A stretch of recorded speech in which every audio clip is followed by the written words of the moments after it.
Y hoy vamos a ver un tema que nos puede resultar cotidiano, quizás. Los tiempos de aflicción.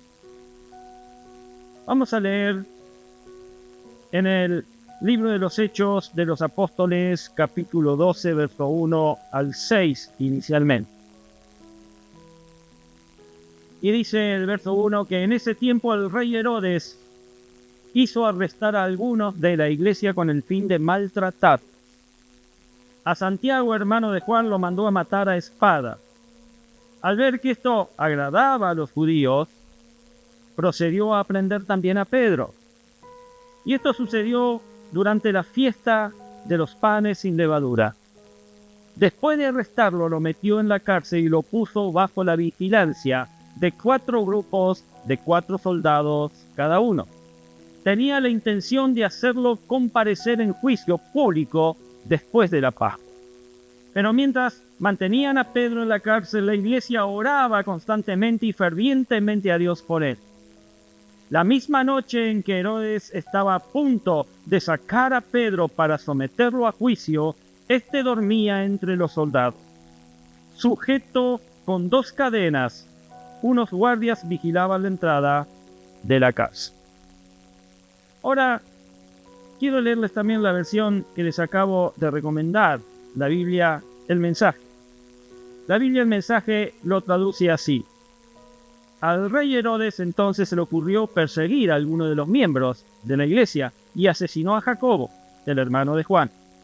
Al ver cuánto aumentaba la popularidad de Pedro entre los judíos, lo arrestó durante la Pascua y lo metió en la cárcel.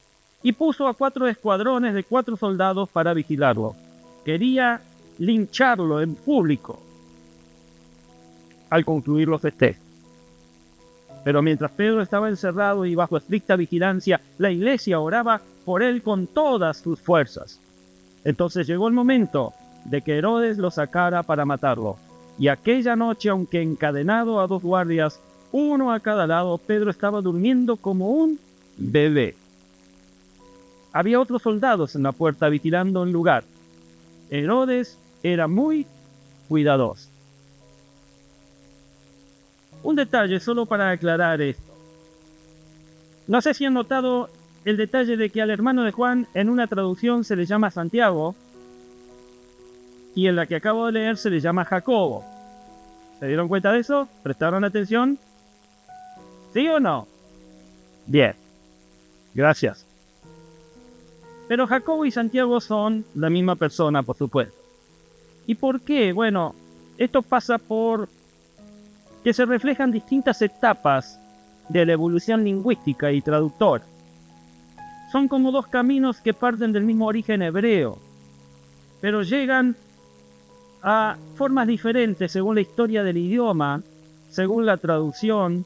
El nombre originalmente es Jacobo, el hermano de Juan. Pero más allá de esta aclaración, la pregunta es, ¿qué nos enseñan los tiempos de aflicción? ¿Qué aprendiste de los tiempos de aflicción?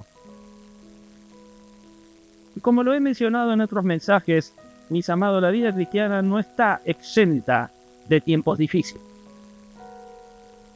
¿Para vos la vida es color de rosa? ¿Sí o no?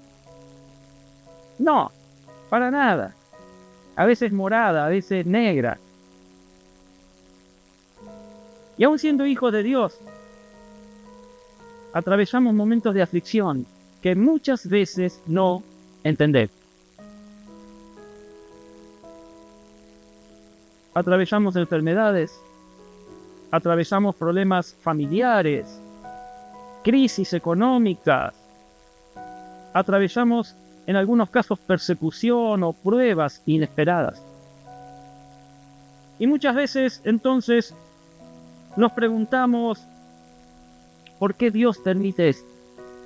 ¿Por qué Dios permite momentos de enfermedades?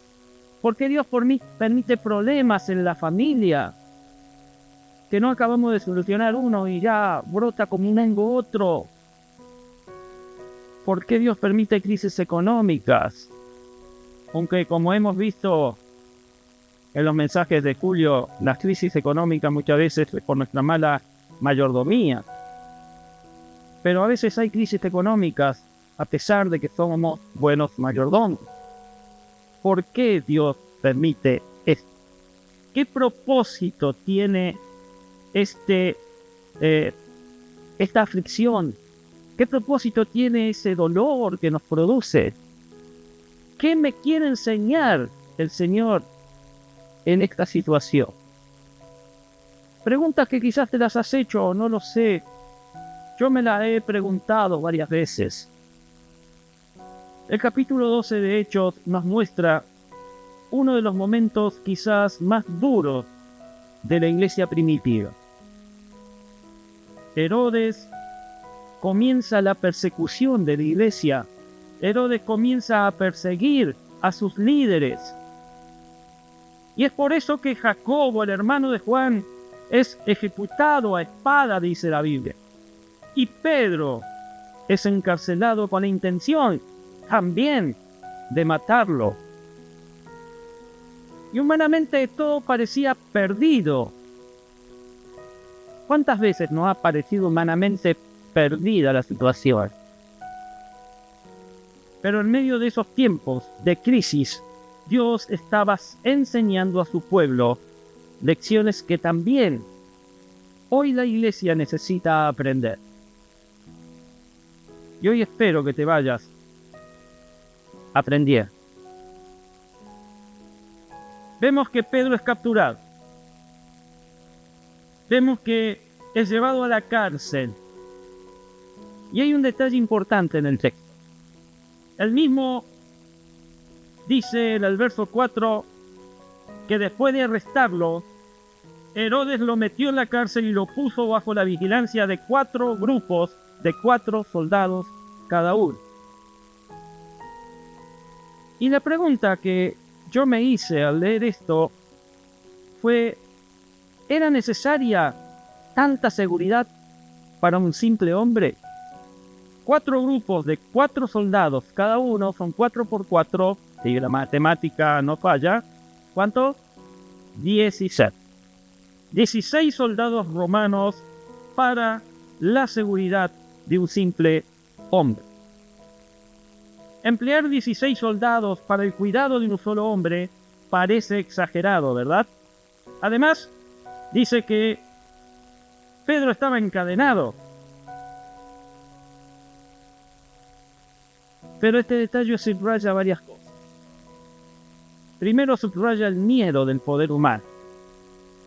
Herodes sabía que Pedro era un líder influyente en la iglesia de ese tiempo y temía que la iglesia reaccionara o que hubiera un escape milagroso, como ya había ocurrido antes con otro discípulo.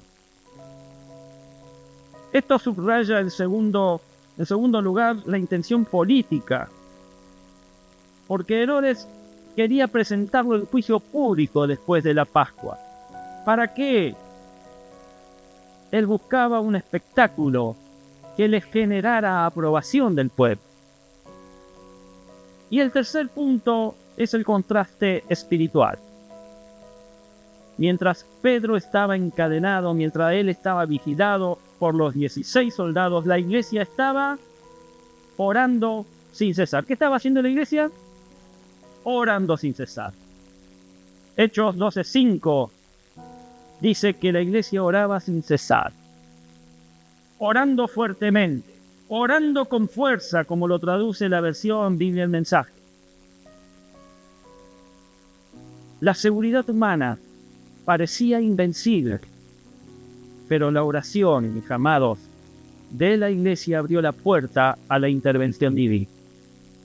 El detalle de los 16 soldados no es casual. Es como un símbolo de cómo el mundo intenta blindarse contra lo que no puede controlar. Vos, como hijo de Dios, para el mundo sos incontrolable. Amén, claro que sí. Porque hay un Dios que te acompaña, hay un Dios que te representa, hay un Dios que te defiende. Y el mundo intenta blindarse contra aquello que no puede controlar.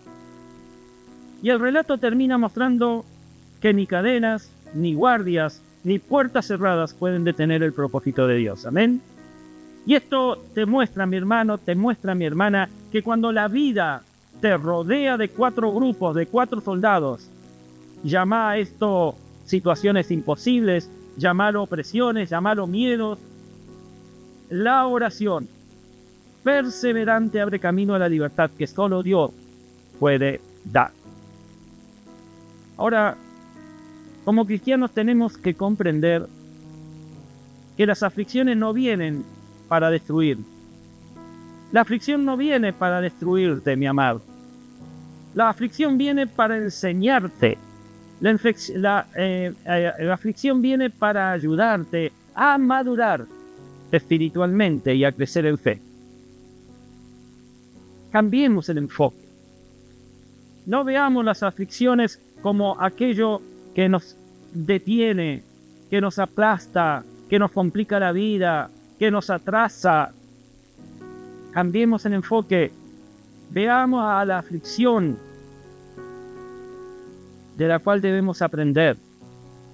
Veamos la aflicción de la cual viene para ayudarnos a ser más maduros espiritual y a crecer en la fe. Amén. Dios no desperdicia ningún dolor. Cada aflicción, cada prueba es una oportunidad en la cual el Señor nos instruye, nos corrige y nos lleva a una fe más madura.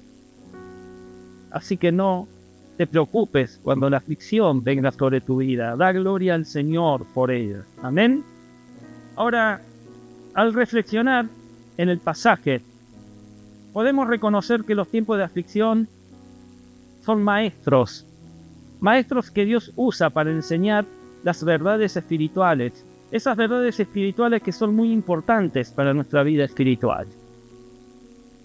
Y lo interesante es que, a pesar de toda esa seguridad, el relato muestra que la oración constante de la iglesia y la intervención divina vencieron las cadenas y los guardias. Es un contraste fuerte, porque el poder humano que intenta controlar no lo puede hacer, pero el poder de Dios sí lo puede hacer. El poder de Dios libera, el poder de Dios te da libertad. Respondamos entonces la pregunta: ¿qué nos enseñan los tiempos de aflicción? Y el primer punto aquí es que los tiempos de aflicción nos enseñan a depender completamente de Dios. Los tiempos de aflicción, mi querido, mi querida, te tienen que enseñar a depender completamente de Dios. En Hechos 12:5 dice: pero mientras mantenían a Pedro en la cárcel, la iglesia oraba constante y fervientemente a Dios por él. La versión Reina Valera dice que la iglesia oraba sin cesar. Pedro estaba muy custodiado. Pedro estaba bajo un control total en la cárcel. No solamente encadenado, sino vigilado. Pero la iglesia hacía sin cesar oración a Dios. La iglesia oraba fervientemente por Pedro en ese momento. Y el apóstol Pedro estaba en una situación muy complicada, ¿no? ¿Qué les parece? Encadenado, en una prisión, injustamente, vigilado por 16 soldados que, si él intentaba hacer algo, seguramente no lo iban a matar, pero lo iban a hacer sentir el rigor. Era una situación muy complicada. Él estaba preso, estaba custodiado por los soldados romanos, y definitivamente era una situación en la cual humanamente no había mucho que se pudiera hacer para ayudar. A veces, ¿sabes? A veces ese es nuestro pensamiento. A veces ese es nuestro sentir, que no podemos hacer nada por nuestro prójimo. Yo no sé si alguna vez te ha pasado, pero muchas veces quizás vemos que humanamente no podemos hacer nada. Y nuestras prisiones hoy pueden ser problemas personales.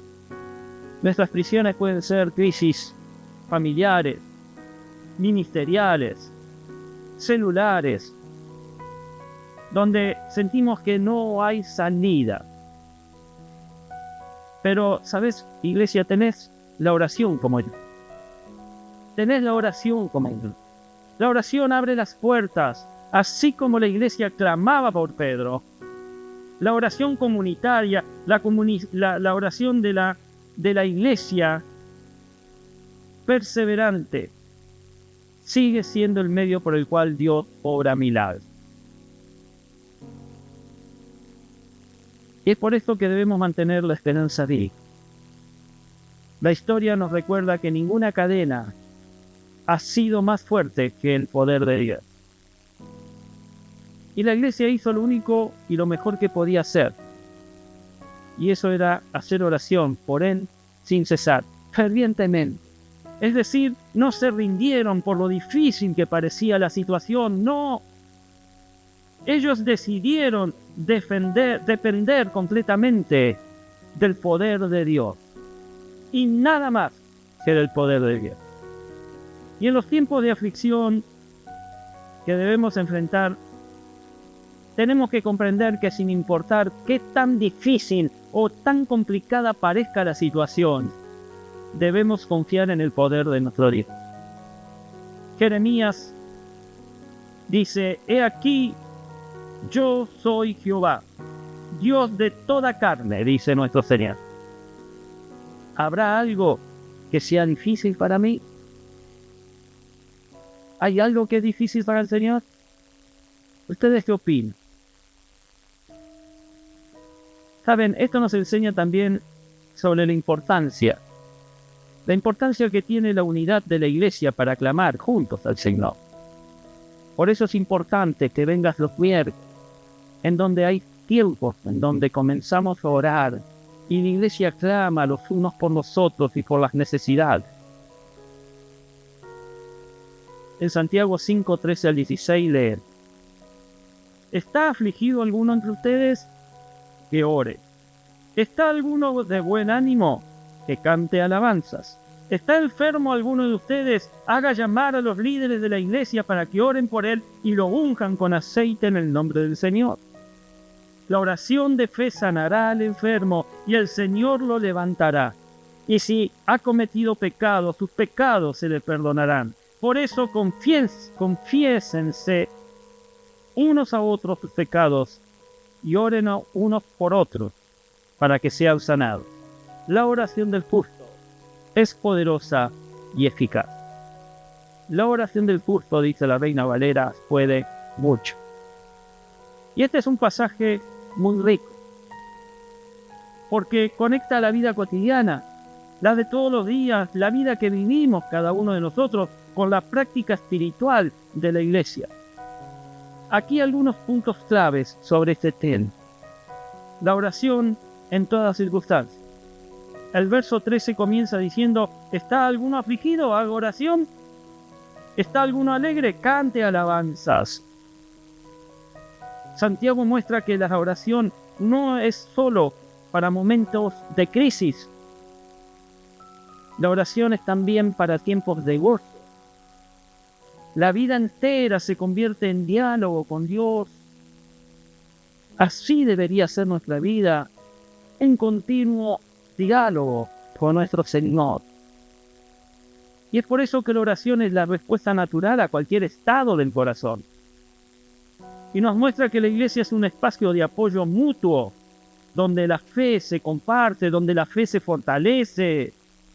Cuando vos escuchás a tu hermano decirte: tengo esta necesidad, y vos decís: yo voy a orar por ti, y orás por él, estás intercediendo, estás fortaleciendo el lazo. Y por último, nos da a entender que la sanidad que Dios da no es solo física, sino también espiritual y relacional. El segundo punto es que los tiempos de aflicción nos enseñan a confiar en el Señor y aceptar su voluntad. Qué difícil es aceptar la voluntad de Dios a veces, ¿no? Hechos 12:6. La misma noche en que Herodes estaba a punto de sacar a Pedro para someterlo a juicio, dormir. Y saben, aquí me gusta la traducción que dice, la versión, el mensaje. Dice, dormía como un bebé. ¿Cuánto dormimos como un bebé? Yo al menos siempre. Entre dos soldados sujetos con dos cadenas, unos guardias vigilaban la entrada de la cárcel. Saben, este versículo nos muestra un detalle muy interesante. Pedro estaba en la cárcel, estaba custodiado por soldados, y posiblemente al día siguiente, él sabía que Herodes lo iba a matar. Pero a pesar de todo, esa noche Pedro pudo dormir. Dormir como un bebé. ¿Cómo duerme un bebé? ¿Quién tiene bebé aquí? Ya. Un bebé duerme confiado. Un bebé no se preocupa por el mañana. Un bebé descansa porque sabe que alguien lo cuida. Un bebé duerme profundo y sin reservas.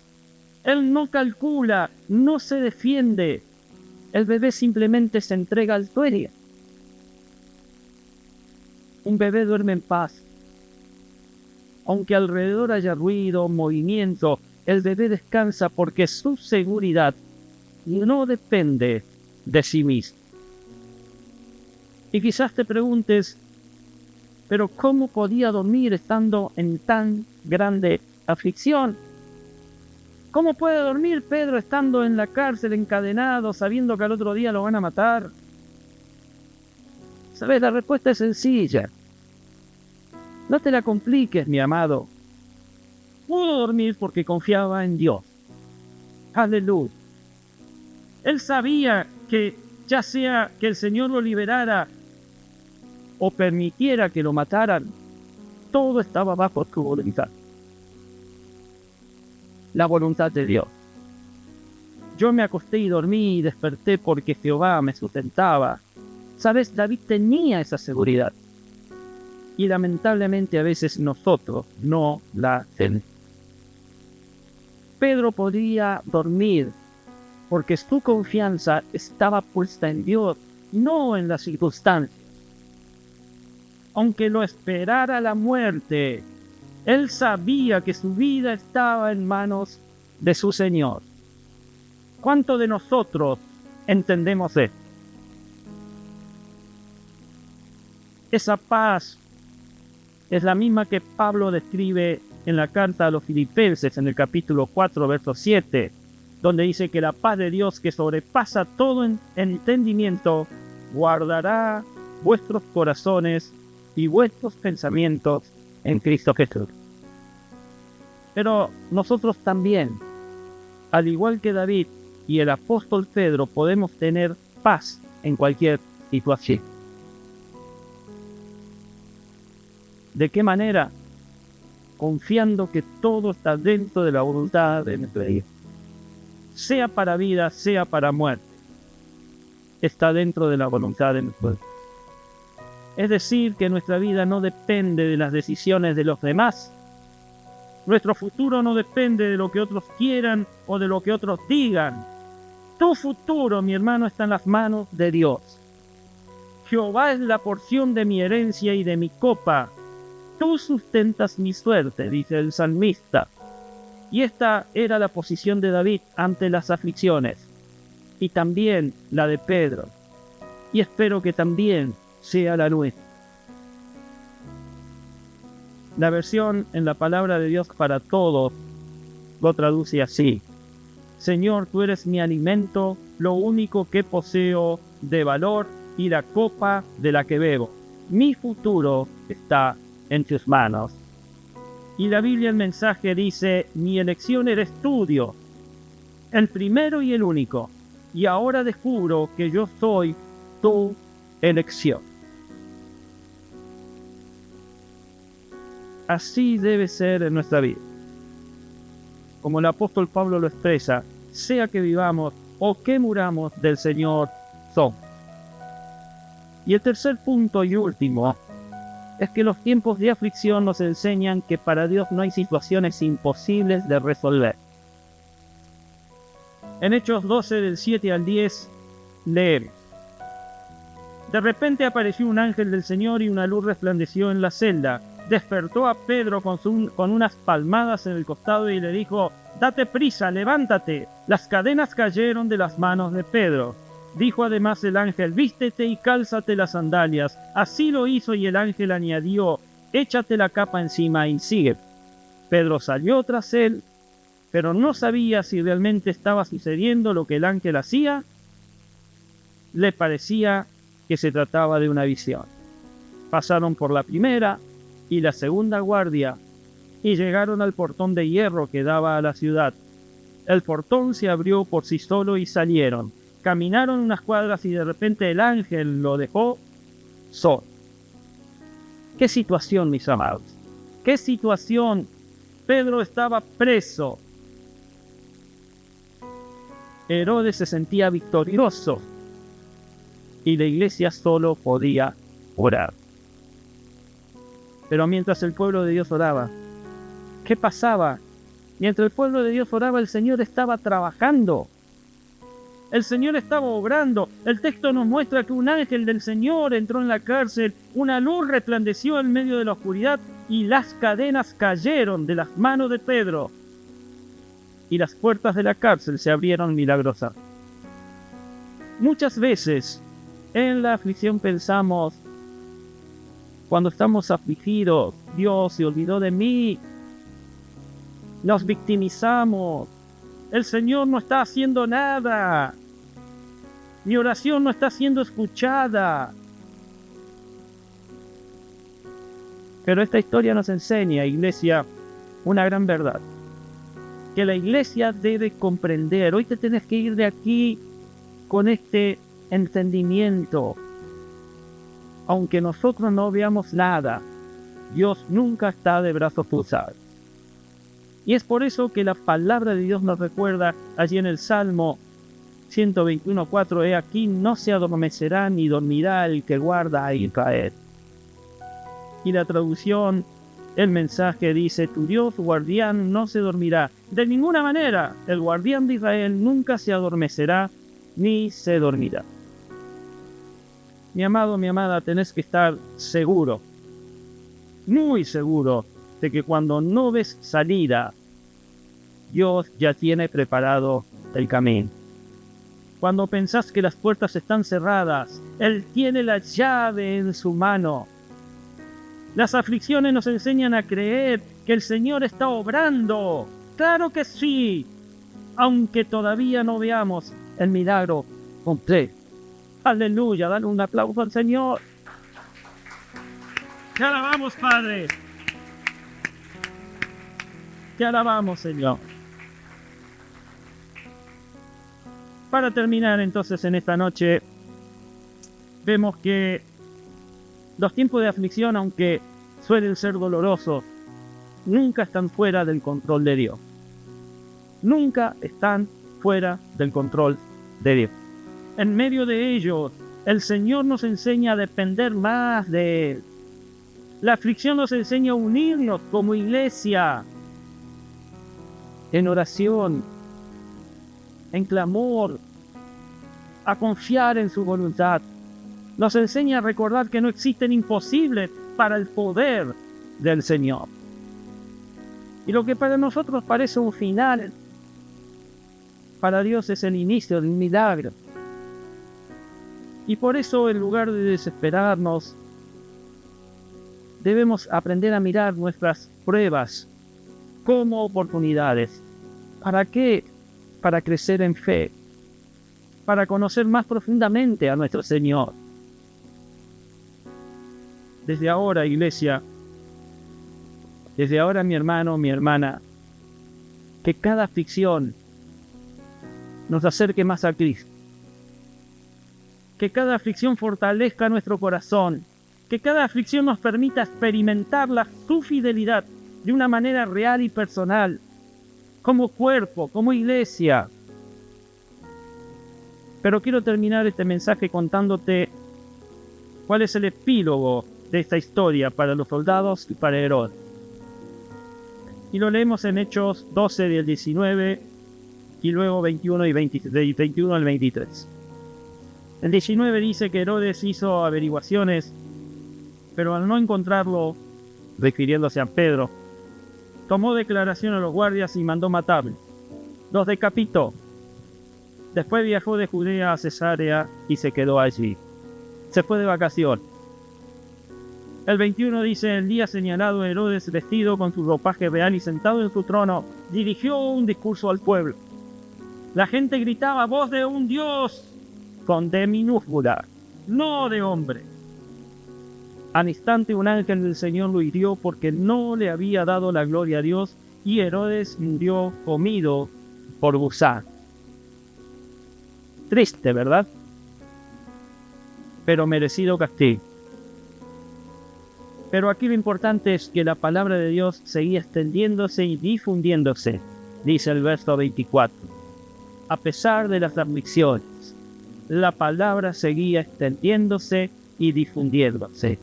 Seguía habiendo personas que reconocían a Cristo como Señor y Salvador. La iglesia seguía creciendo a pesar de las aflicciones. Iglesia, que las aflicciones no te impidan extender, no te impidan difundir el Evangelio para salvación. Amén. Dios te bendiga. Ponte de pie.